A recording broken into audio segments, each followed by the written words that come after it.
Hello guys, welcome back to my channel. आज हम बात करते हैं मध्य प्रदेश की भूगर्भिक संरचना के बारे में। और इस वीडियो में हम देखेंगे कौन कौन से खनिज मध्य प्रदेश में पाए जाते हैं। तो आइए हम देखते हैं। तो मध्य प्रदेश में दोस्तों हम बात करें सबसे पहले यहाँ की मध्य प्रदेश में कौन कौन सी प्रकार की भूगर्भिक संरचना है।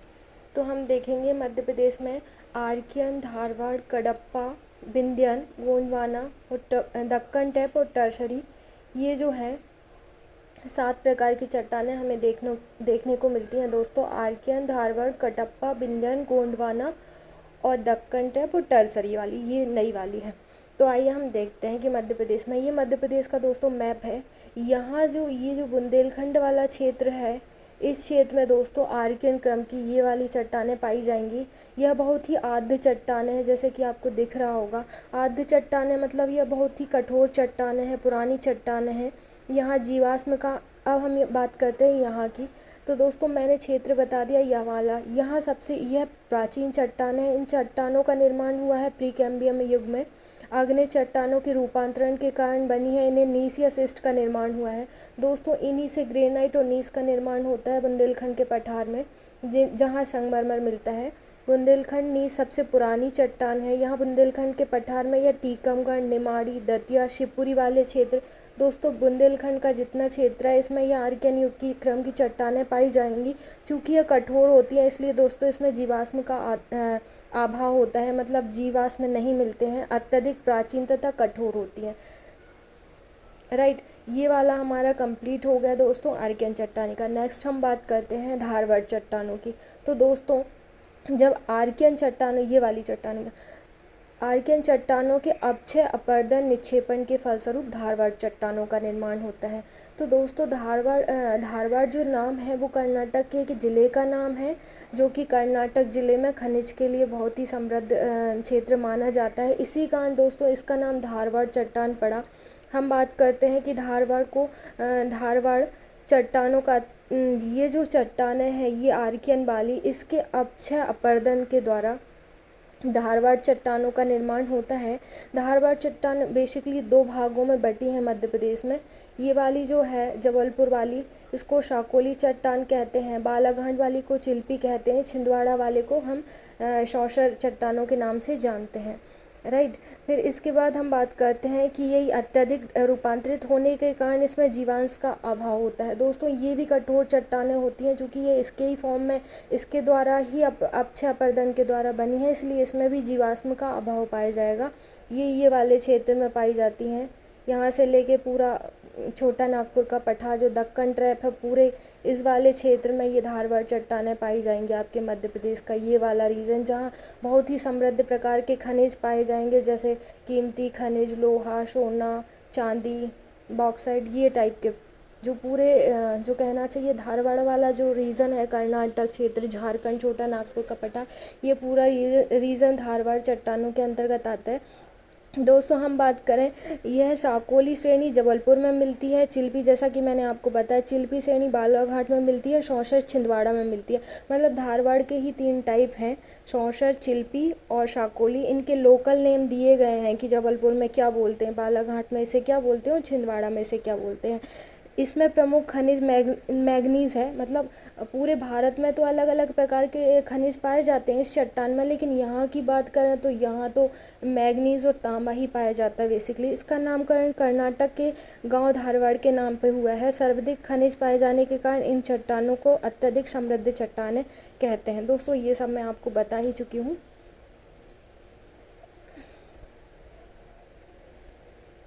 नेक्स्ट हम बात करते हैं दोस्तों कटप्पा चट्टानों की। कटप्पा क्रम की चट्टानों का निर्माण धारवाड़ क्रम की चट्टानों के अक्षय अपरदन के द्वारा हुआ। सबसे पहले हम देखते हैं आर्कियन चट्टानें, उसके बाद हम देखते हैं धारवाड़ चट्टानें, और ये तीसरी है जो कटप्पा। इनके ये जो धारवाड़ चट्टानें हैं, इसके अक्षय अपरदन के ही फलस्वरूप कटप्पा चट्टानों का निर्माण हुआ है। इसके भी 2 लोकल नेम हैं, बिजावर श्रेणी और ग्वालियर श्रेणी। जैसे धारवाड़ के 3 लोकल नेम थे, शौशर, चिल्पी, और ऐसे ही इसके भी दो नाम हैं। बिजावर श्रेणी जो पन्ना, सतना, छतरपुर में पाई जाती है। ग्वालियर श्रेणी जो कि ग्वालियर में पाई जाती है। इसमें मुख्यतः पाए जाने वाला खनिज दोस्तों हीरा है, क्योंकि कटप्पा जो है कैमूर श्रेणी में मिलता है, कैमूर जो पर्वत है उसके आसपास, और यह कटप्पा चट्टानों के अंतर्गत आता है। मतलब ये चट्टानों की विशेषता है कि इसमें हीरा नाम का खनिज मिलता है।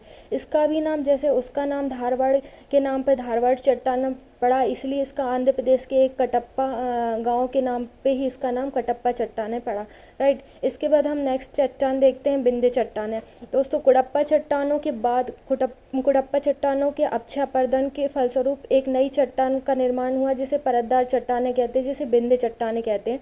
यह मध्य प्रदेश के कैमूर, भांडेर और सोन घाटी क्षेत्र में पाई जाती है। इन चट्टानों का बलुआ पत्थर, चीनी मिट्टी, चूना, संगमरमर के भंडार पाए जाते हैं। दोस्तों अगर मध्य प्रदेश के हम मैप की बात करें तो मध्य प्रदेश के जो ये वाले क्षेत्र हैं जहाँ बानमोर में पहली फैक्ट्री 1922 में लगी, और यहाँ नीमच मंदसौर वाला क्षेत्र है जो विंध्यक्रम की चट्टानों का, ये वाला क्षेत्र जहाँ जबलपुर, कटनी, सतना है, यहाँ चूना और सीमेंट की फैक्ट्रियाँ हैं। यहाँ चीनी मिट्टी और संगमरमर, बलुआ पत्थर के बहुत ज़्यादा भंडार पाए जाते हैं। तो जो मध्य प्रदेश का जो किनारा है वो समुद्र में पहले डूब गया था, और उन्हीं जो समुद्र में डूबा था, पेड़ पौधे दब जाने के कारण ये जो चट्टानें हैं जो किनारे किनारे, वो विंध्य चट्टानों का निर्माण कर लिया उन्होंने। इसलिए मध्य प्रदेश में यहाँ चूना, संगमरमर और चीनी मिट्टी के कारखाने, ये सब सीमेंट वगैरह मिलते हैं। जैसे यहाँ देखें ACC JP सीमेंट का कारखाना मिलेगा जबलपुर, सतना साइड। मध्य प्रदेश में सर्वाधिक सीमेंट उद्योगों का विकास इन्हीं चट्टानों के आसपास हो गया। दोस्तों मैंने ये सब बता ही दिया कि किनारे नीमच मंदसौर में मिलेंगे। यहाँ पहली फैक्ट्री लगी है बानमौर में 1922 में। यहाँ JP सीमेंट, ACC, बिरला, जितने भी सीमेंट और चूना पत्थर के हैं वो ये तीनों जगह मिलेंगे मध्य प्रदेश के जो किनारे हैं, आप देख लेना। और फिर नेक्स्ट हम बात करते हैं दक्कन ट्रैप चट्टानों के बारे में। तो दक्कन ट्रैप चट्टानों का जो है ये वाला क्षेत्र है जो कि ज्वालामुखी लावा के थ्रू बना है। क्रिटेशियस युग में ज्वालामुखी क्रियाओं के फलस्वरूप दक्कन ट्रैप चट्टानों का निर्माण हुआ। दोस्तों जो बीच वाला है, जो मालवा का पठार है, वह भी ज्वालामुखी लावा के द्वारा बना है, क्योंकि यहाँ मालवा के पठार में 47% काली मिट्टी पाई जाती है जो कि दक्कन ट्रैप के ही द्वारा बनी है। इन चट्टानों में बॉक्साइट, स्फाइट और डोलोमाइट अपरदन से काली मृदा का निर्माण हुआ है। जो ये बीच वाला क्षेत्र है जिसमें मालवा क्षेत्र आते हैं, गहरी काली, साधारण काली और छिछली काली मिट्टी पाई जाती है। वह सब काली मिट्टी इसी के कारण पाई जाती है क्योंकि ये बैसाल्ट ज्वालामुखी लावा चट्टानों के द्वारा इसका उद्गम हुआ है। इन्हें बैसाल्ट चट्टानें भी कहते हैं। दोस्तों ये मैं बता चुकी हूँ। यह पश्चिमी मालवा क्षेत्र में पाया जाता है। इसका परसेंट है 47%, जैसा कि इस चित्र में दिखाया गया है। नेक्स्ट हम बात करें गोंडवाना चट्टानों की। गोंडवाना क्रम की चट्टानें ऊपरी कार्बोफेरस युग में, जुरासिक युग में, तब तक इन चट्टानों का निर्माण अधिक हुआ था। तो ये जो गोंडवाना वाला क्षेत्र है दोस्तों, ये मध्य प्रदेश का भी अधिकतम क्षेत्र गोंडवाना लैंड के अंतर्गत आता है। इनमें पेंच घाटी, सोन घाटी, जबलपुर व बघेलखंड वाले क्षेत्र आते हैं। तो दोस्तों होता क्या है, मध्य प्रदेश में यहाँ सतपुड़ा है और यहाँ विंध्याचल है, बीच में से नर्मदा नदी सोन घाटी जाती है। तो ये वाला क्षेत्र और ये वाला क्षेत्र, ये दोनों ब्लॉक पर्वत अवशिष्ट पर्वत हैं। ये विंध्याचल पर्वत अवशिष्ट पर्वत है और सतपुड़ा ब्लॉक है। जब ये दोनों का अत्यधिक दबाव बढ़ जाता है तो यहाँ एक भ्रंश नर्मदा घाटी, करार घाटी का निर्माण हो जाता है और इसमें पेड़ पौधे, जीवाश्म और जो और चीज़ें रहती हैं वह दब जाती हैं और दबने के कारण ये वाला क्षेत्र गोंडवाना क्षेत्र का निर्माण करता है। और यहाँ बहुत अधिक मात्रा में ड्यू टू हाई टेम्परेचर और ड्यू टू हाई प्रेशर के कारण यहाँ कोयले का निर्माण हो जाता है। इसलिए हम देखते हैं कि मध्य प्रदेश का ये वाला क्षेत्र जो है, सीधी सिंगरौली से लेके ये नर्मदा घाटी क्षेत्र, होशंगाबाद, सतपुड़ा वाला क्षेत्र यहाँ जो पड़ता है, वहाँ पूरा कोयला चट्टानों से ही संपन्न है। तो हम देखते हैं सीधी सिंगरौली में कोयला मिलता है। टर्सरी चट्टानों की बात करें दोस्तों हम, तो यह नवीन चट्टानें हैं, अभी बन रही हैं। यह नदी घाटी क्षेत्र, विशेषता सोन घाटी और नर्मदा घाटी में यह मिलती हैं। तो दोस्तों ये हो गया हमारा ख़त्म चट्टानों वाला पोर्शन। अब हम देखते हैं दोस्तों नेक्स्ट वाला क्वेश्चन, मध्य प्रदेश में खनिज संसाधन। दोस्तों जब हम अच्छे से पूरी भूगर्भिक संरचना समझ लेंगे तो हमें खनिज को समझने में आसानी होगी। तो आइए हम देखते हैं कि धात्विक खनिज, अधात्विक खनिज, आणविक खनिज और जीवाश्म खनिज क्या होते हैं। तो दोस्तों सबसे पहले हम धात्विक खनिज की बात करें तो ऐसे ऐसे धात्विक खनिज वो होते हैं जो धातुएं होती हैं जिन्हें गलाने पे हमें धातु ही मिलती है। अधात्विक खनिज हम गलाएंगे तो हमें धातुएं नहीं मिलेंगी। धातुएं जो होती हैं कठोर और चमकदार होती हैं, लेकिन ये कैसी होती हैं अधात्विक खनिज, ये होते हैं भंगुर। ठीक है, इन्हें पीटकर धातुओं को गलाकर हम धातुओं का ही निर्माण कर सकते हैं, लेकिन अधात्विक खनिज को हम गलाकर अधात्विक खनिज, जैसे चूना पत्थर मैं तोड़ दूं या संगमरमर तोड़ दूं तो ये भुरभुरा हो जाएगा, लेकिन इनके साथ ऐसा नहीं होगा। ये बहुत कठोर होंगी और धातुओं के फलस्वरूप इन्हें गला के भी हम सोने को गलाकर हम सोना ही बना लेंगे। राइट, तो इसको आप समझ चुके होंगे कि धात्विक अधात्विक खनिज क्या होते हैं। तो धात्विक खनिज में हम बात करें तो तांबा, मैग्नीज, सोना, लोहा, टंगस्टन, बॉक्साइट, टिन आते हैं। अधात्विक खनिज कौन से होते हैं? अब्रक, रॉक फास्फेट, हीरा, ग्रेफाइट, चूना पत्थर, संगमरमर। दोस्तों एक बार ये ऑप्शन में 4 ऑप्शन दे दिए थे कि तांबा, रॉक फास्फेट, हीरा, ग्रेफाइट, संगमरमर, इनमें से कौन से धात्विक खनिज है, कौन से अधात्विक खनिज है। पीएससी ये पूछ चुका है, इसलिए मैंने इनका डिफरेंस बताया और आप याद रखना कौन से धात्विक है कौन से अधात्विक है। हम नेक्स्ट बात करते हैं आणविक खनिज के। दोस्तों जिनका प्रयोग परमाणु भट्टियों में होता है उन्हें हम आणविक खनिज कहते हैं, जैसे यूरेनियम। इसका प्रयोग बम बनाने में और जो पारमाणविक खनिज कहते हैं और जो दवाइयाँ वगैरह बनाने में यूरेनियम के जो जैसे 238 होता है, ऐसे ही जो आणविक खनिज होते हैं उनके बहुउपयोगी होते हैं ये और बहुत महंगे होते हैं।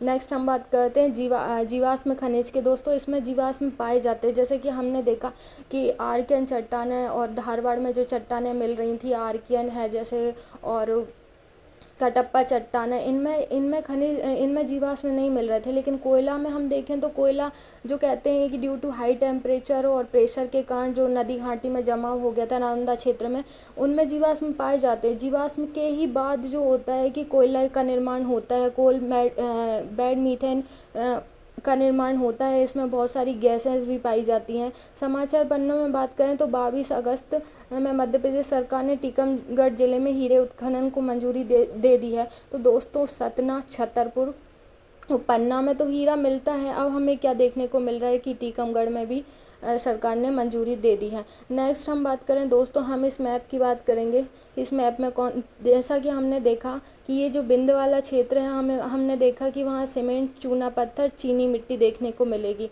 इधर भी हमें चूना पत्थर और चीनी मिट्टी देखने को मिलेगी। झाबुआ में हमें रॉक फास्फेट, एस्बेस्टॉस मिलेगा। मंदसौर में हमें स्लेट मिलेगी। ग्रेफाइट हमें बैतूल में मिलेगा। टंगस्टन हमें अगरगांव, होशंगाबाद में मिलेगा। कोयला का दोस्तों मैंने ये बेल्ट बता ही दिया था, ये यहाँ से यहाँ तक जाता है। ये वाला कोयला सोहागपुर सबसे मोटी परत है यहाँ, और यहाँ उमरिया में देखें तो सबसे छोटी 15 सेंटीमीटर की परत पाई जाती है, जो सबसे छोटी है। फिर हम कोयले की बात करें तो सबसे बड़ा क्षेत्र है ये कोयला और सोहागपुर वाला। फिर देखें तो हम चक्रिया, मझोली, यहाँ सोना मिलता है सीधी सिंगरौली में। सतना में देखें तो गेरू और हमें कुछ मात्रा में सीमेंट, संगमरमर देखने को मिलता है। हिनोता, अंगोरा, मझगवा ये हीरे के लिए पन्ना, सतना, छतरपुर, टीकमगढ़ ये वाले जो ज़िले हैं बुंदेलखंड के, यहाँ वाले ये वाले क्षेत्र हीरे के लिए फेमस हैं। और मैंने बताया था कटप्पा श्रेणी, कैमूर श्रेणी में हीरा पाया जाएगा। कटनी की बात करें तो दोस्तों मैंने बताया था यहाँ बिंद क्रम की चट्टानें पाई जाएंगी, तो यहाँ चूना पत्थर, सफ़ेद संगमरमर जबलपुर में मिलेगा, और यहाँ मिलेगा हमें रंगीन संगमरमर, क्योंकि यहाँ भी हमें बिंद क्रम की चट्टानें दिखी थी। और यहाँ भी तांबा की बात करें तो यहाँ मालाज खंड की खानें प्रसिद्ध हैं, ये हमारा धारवाड़ वाला रीजन है। मैग्नीज में हमें भरवेली की खदान मिलेगी। बालाघाट को मैग्नीज राजधानी या तांबा राजधानी भी कहते हैं। नेक्स्ट हम बात करें यहाँ पे तो मध्य प्रदेश तांबा, हीरा, मैग्नीज, डोलोमाइट, गेरू में फर्स्ट स्थान पे आएगा। सेकंड स्थान पे चूना पत्थर, संगमरमर, रॉक फास्फेट में आएगा। तृतीय स्थान देखें तो शीशा और कोयले में, कहीं कहीं कोयले में चौथा स्थान भी लिखा है, आप देख लेना। 5वें स्थान पे लोहा पाया जाएगा। दोस्तों यदि उत्खनन पर ऊपर क्षैतिज रूप से खुदाई की जाती है, जैसे हम रेत का उत्खनन करते हैं तो उसे क्वायरिंग कहते हैं। यदि धरातल के अंदर खुदाई होती है भूगर्भ में तो उसे माइनिंग कहते हैं, जिसमें हमें खनिज मिलते हैं।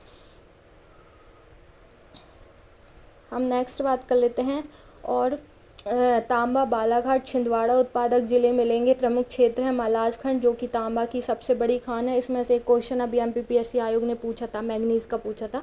तांबा नगरी मलाजखंड बालाघाट को कहते हैं। यहाँ हिंदुस्तान कॉपर लिमिटेड तांबे का उत्खनन करती है। सेकंड, ये वाला क्वेश्चन पूछा था अभी। मैग्नीज छिंदवाड़ा में मिलता है। भरवेली तथा तरोड़ी रमरमा यहाँ की खानें हैं। भरवेली एशिया की सबसे बड़ी संचित खान है। मैग्नीज धारवाड़ चट्टानों में मिलती है, ये बात हम कर चुके हैं। सोना देखें तो सीधी सिंगरौली कटना साइड मिलता है। मंझोली, सीधी, इमलिया, कटनी, चक्रिया, सिंगरौली ये साइड ये सोना और चांदी मिलते हैं कटनी इमलिया गांव में। लोहे की बात करें तो दोस्तों लोहा यहाँ मिलेगा हमें जबलपुर कटनी साइड, बिज राघवगढ़ कटनी। लोहा क्रैम्बियम चट्टानों में मिलेगा दोस्तों। लोहा अग्नि चट्टानों में मिलता है ज़्यादातर। मध्य प्रदेश लोहा उत्खनन कार का बेलाडेला लिमिटेड छत्तीसगढ़। बेलाडेला दोस्तों खान है, ये भी MPPSC में क्वेश्चन पूछ चुका है। बेलाडेला काय की खान है, तो ये लोहे की खान है जो कि छत्तीसगढ़ में स्थित है। फिर हम बात करें टंगस्टन की, अगरगांव होशंगाबाद में आता है। अगरगांव बोल फ्रॉम टंगस्टन धातु का अयस्क है। आयस्क भी पूछ लेते हैं कई बार क्वेश्चन पेपर में। शीशा होशंगाबाद में मिलेगा और दतिया में भी मिलेगा। इसका मुख्य अयस्क है गैलेना, तो आप इसका खनिज के साथ इसके अयस्क भी याद रखें। कोर्डमम जो है ये हमें सिंगरौली सीधी में मिलेगा, पिपरा सिंगरौली में। कोर्डमम एल्यूमिनियम का अयस्क है, ये भी याद रखें आप। फिर बॉक्साइट हमें मिलेगा अनूपपुर, कटनी, बालाघाट, अमरकंटक वाला क्षेत्र इसके लिए फेमस है।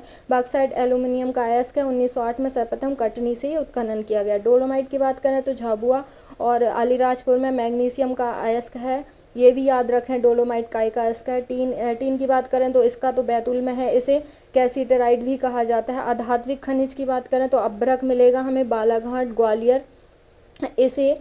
इसे मास्कोटाइट या बायोटाइट प्रकार का अभ्रक मिलता है यहाँ पे। रॉक फास्फेट की बात करें तो झाबुआ, खरगोन, सागर।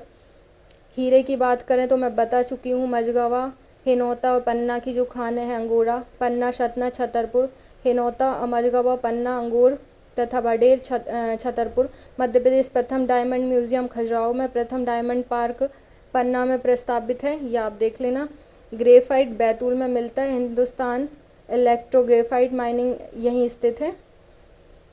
फिर दोस्तों अपन ये वाले पोर्शन की बात कर लेते हैं। चूना पत्थर कहाँ मिलेगा, मैंने बताया था। चूना पत्थर बिंदक्रम की चट्टानों में मिलेगा। बिंदक्रम की चट्टानें कहाँ मिलेंगी, कटनी, जबलपुर, सतना। इसे चूना नगरी भी कहते हैं कटनी को। संगमरमर की बात करें तो रंगीन संगमरमर हमें बिंदक्रम की चट्टानें ग्वालियर में मिलेगा और जबलपुर में मिलेगा। सफ़ेद संगमरमर जबलपुर में मिलेगा, हरा मिलेगा ग्वालियर में, रंगीन मिलेगा सिवनी और खंडवा में।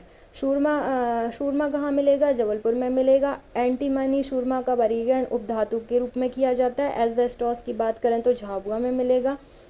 फेल्सपार की बात करें तो जबलपुर शहडोल में, या अभ्रक का सह उत्पादक है। बायराइट की बात करें तो टीकमगढ़ देवास में, इसे बेरिलियम सल्फेट भी कहा जाता है। अब हम इसकी एक झलक सबसे अलग भी देख लेते हैं।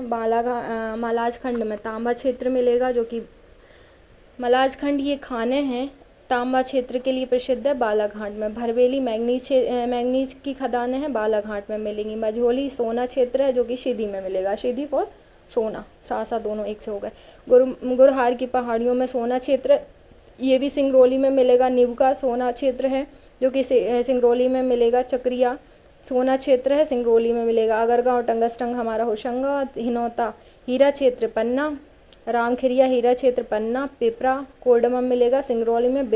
विजय राघवगढ़ क्षेत्र जो है हमारा लोहा क्षेत्र के लिए कटनी में फेमस है। कई बार सही जोड़ियां दे देते हैं कि ये कौन कौन सी चट्टानें हैं, ये कहाँ कहाँ ये अयस्क या खनिज पाए जाते हैं, तो आप सब याद रखना। अमरकंटक बॉक्साइट में यहाँ से यूपी को ट्रांसफ़र कर देते हैं, ये अमरकंटक मिर्ज़ापुर साइड।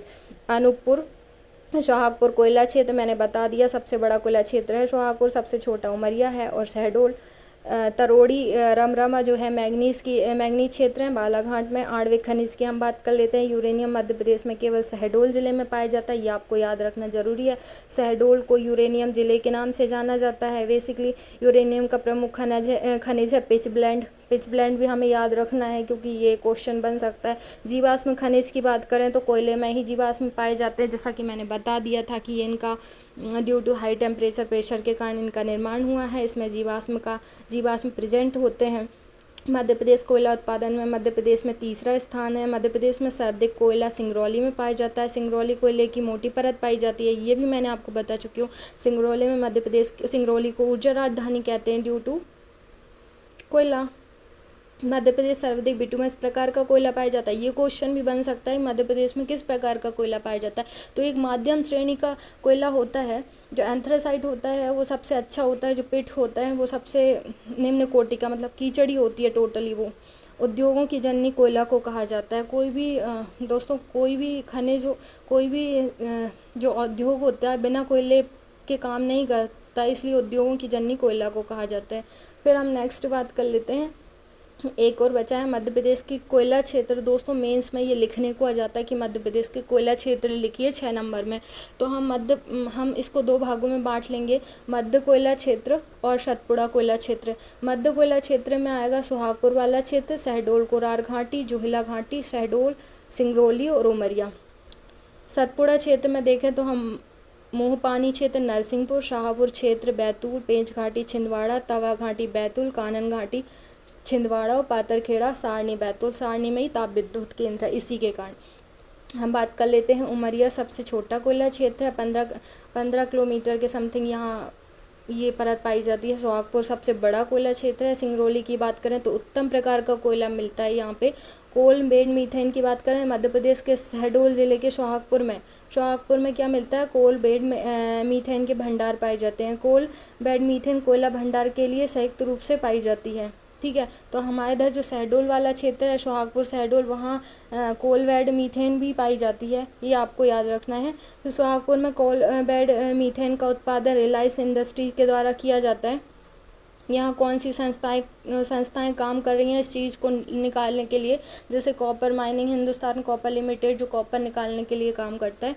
फिर हम नेक्स्ट बात करते हैं, मध्य प्रदेश में 20 प्रकार के खनिज पाए जाते हैं। मध्य प्रदेश में खनिज निगम की स्थापना 1962 में की गई है। पहली खनिज नीति 1995 को आई है और मध्य प्रदेश में नई खनिज नीति जो 2010 को लाई गई है। तांबा कहाँ कहाँ पाया जाता है, तो दोस्तों तांबा मध्य प्रदेश में पाया जाता है। प्रथम स्थान मध्य प्रदेश का है। राजस्थान का खेतड़ी तांबे के लिए प्रसिद्ध है। हीरे की बात करें तो मध्य प्रदेश को इसमें रॉयल्टी प्राप्त है, एक अधिकार है, मोनोपोली है मध्य प्रदेश में हीरे के लिए, क्योंकि यही हीरा मिलता है ज़्यादातर। मैग्नीज की बात करें तो मध्य प्रदेश में मैग्नीज प्रथम स्थान पे, इसके बाद महाराष्ट्र का स्थान आता है। बॉक्साइट की बात करें तो उड़ीसा इसमें प्रथम है। लोहा इसकी बात करें तो उड़ीसा इसमें फिर फर्स्ट नंबर पे है। सोने की बात करें तो कर्नाटक जो मैंने बताया था, धारवाड़ चट्टान है, वहाँ सोना पाया जाता है। कोयले की बात करें तो छत्तीसगढ़ की जो बेलाडेला वाली खान है कोयले के लिए प्रसिद्ध है। टंगस्टन की बात करें, कोयले लोहे के लिए टंगस्टन की बात करें तो ये राजस्थान इस क्षेत्र के लिए प्रसिद्ध है। आंध्र प्रदेश अब्रक में एक अधिकार है। रॉक फास्फेट की बात करें तो यह राजस्थान में, ग्रेफाइट की बात करें तो यह उड़ीसा में। दोस्तों ये हो गए हमारे पूरे खनिज और भौगोलिक क्षेत्र, जिसमें हमने चट्टानों और उसमें पाए जाने वाले खनिजों का अध्ययन किया। Thank you.